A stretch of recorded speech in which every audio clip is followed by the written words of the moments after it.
So today we're going to be continuing the series playing the champ game. I'll be discussing the 1v1 strategies, why everyone hates them, and why I think it's not as much about luck as you think it is. It's the dreaded 1v1s. Is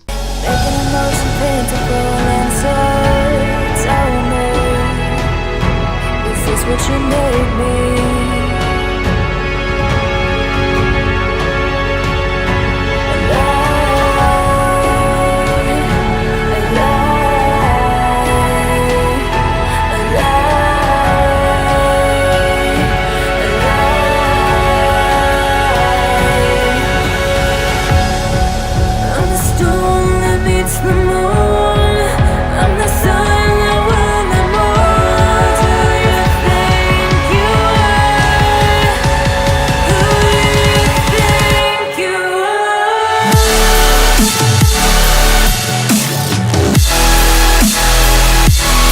This first game I got matched up against someone in the top 100 on Xbox, according to himself. So either the system's broken, they're lying, or I'm an idiot. So since they were so good, I thought I would learn a thing or two from going over the game. I just wasn't actually expecting the push from them. After the starting kickoff, I wanted to get a read for how this person plays, so I decided to go for the mid boost and challenge a 50-50. Little did I know they were going to challenge early. This means I wasn't prepared for the challenge, and they were able to get easy possession and put me on the defensive instantly. Here I probably should have looked to see where they actually were. That would have made me realise that I should have challenged earlier, but I don't tend to look around because my memory is honestly awful. So I just let the ball hover for a few seconds, and those few seconds is all the time they needed to capitalise.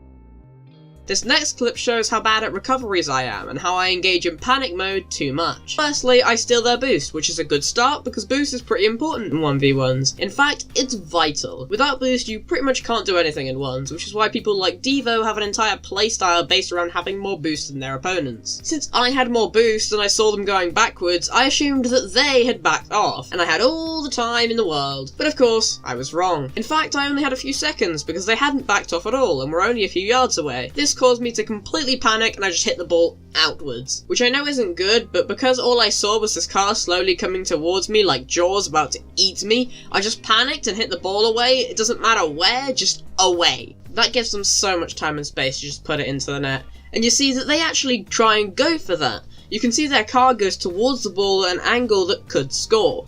Lucky for me though, they missed because the car had too much momentum in one direction. So I'm safe, or at least for now. But they keep the pressure up on my net, which is a problem because I have not too much boost and a bad angle on the ball. I challenge instantly because I'm still in that panic mode and I do end up hitting the ball. However, it doesn't help because it actually didn't do anything. Actually, it was probably just a waste of a load of boost and it gained an even worse position. I then do one of my best recoveries yet. Being in that panic mode that I talked about is what ruins some ones players, and sometimes even twos as well, because in panic mode, all you think about is getting the ball away from your net. But what you should be thinking about is how you can further your position in a better manner than right now. I obviously didn't think that, and put myself in an even worse position with even less boost. I realise how much of a floppy fish I'm being right now, and turn around to challenge. They do it in a way that not enough people do. Use your drift.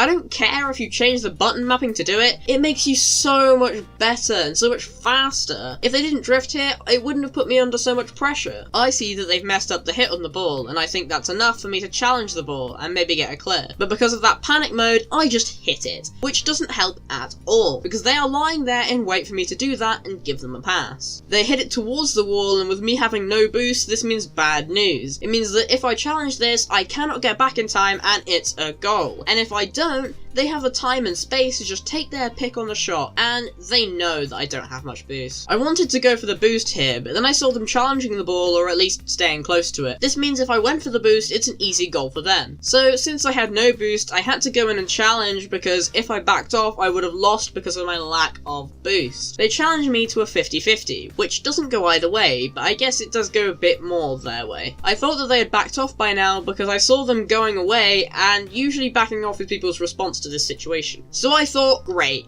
I have possession, boost, this should be some time and space for me, finally. Nope. Comes back and challenges me to give me no break whatsoever. And to top it all off, they took the boost. So panic mode sets back in with 12 boost, no possession, and a further back position. Panic mode was back. but was then settled by them taking it back to their net. You always want to keep out of panic mode when you can, and if you notice it, try and calm down. However, as an opponent, what you want to do is make them in panic mode as much of the time as possible. This is because, as I mentioned, when we're in panic mode, we make stupid decisions. How to keep them in this panic mode is by allowing them no space and time to think, but not sacrificing your own mechanics.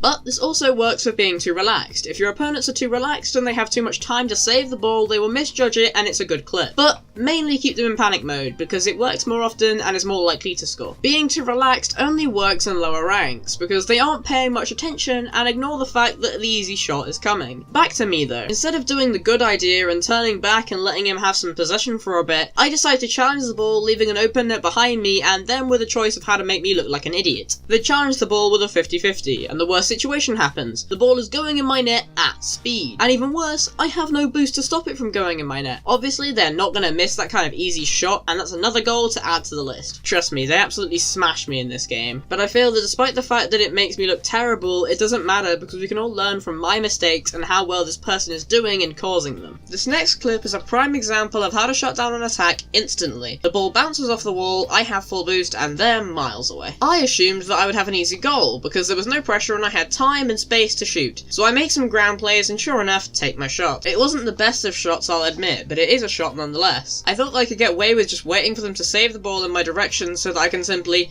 slot the ball in the net. I hit the ball with the usual powerful ground clear shot that you see from most high level 1s players. I then think I can get a demo on them because I have a speed advantage, and if I didn't get the demo, I would put enough pressure on that I would be able to score from the easy rebound. However, I back off after realising the space between us. Then they do something that shows their rank, a perfect stop of the attack. Stopping people from doing anything on the attack is vital in any game mode, and what this person did was completely defuse the attack instantly by putting it in the corner, which no one else in my rank would do. This was a realisation moment for me as to when I had to step up my game. Despite the fact that I lost, I learnt from it, and you should always try and play with or against people who are better than you. As some random inspirational person said, I always did something I wasn't quite ready to do, and I think that's how you learn. I saw that on a wall and thought it fit the situation, okay? I didn't really care either, it's just showing a point in a video game. If you play against the highest rank, eventually you'll learn to play like them and become the highest rank yourself. Obviously though, you want to have some reality checks constantly, but playing with people higher than you isn't inherently that bad. That was a long tangent, but the point has been driven home. Defense is important. Okay, I realise this may not be an entire game, but with Article 13 looming in the distance, I haven't really been particularly motivated to make these types of videos at the moment, and honestly I'm tired of doing this kind of content. Maybe I just get bored really quickly, but I don't really know if I've found anything I want to fully commit to yet. These tutorials take a lot of time and effort to edit and script, and honestly I've been working on this video since Sunday. My upload schedule is already pretty bad as it is. Also, me and my friends have found a game we can all play seriously, or at least semi-seriously, other than Rocket League. Because not as many of my friends play this game, I'm basically making these by myself at this point, and so I find that draining to make. I might still be making tutorials as other things are just too hard to record for, or find video ideas for. I just won't be on Rocket League anymore. You never know, I could regret this instantly, I have in the past, but I hope you've enjoyed, and I'll see you in the next one.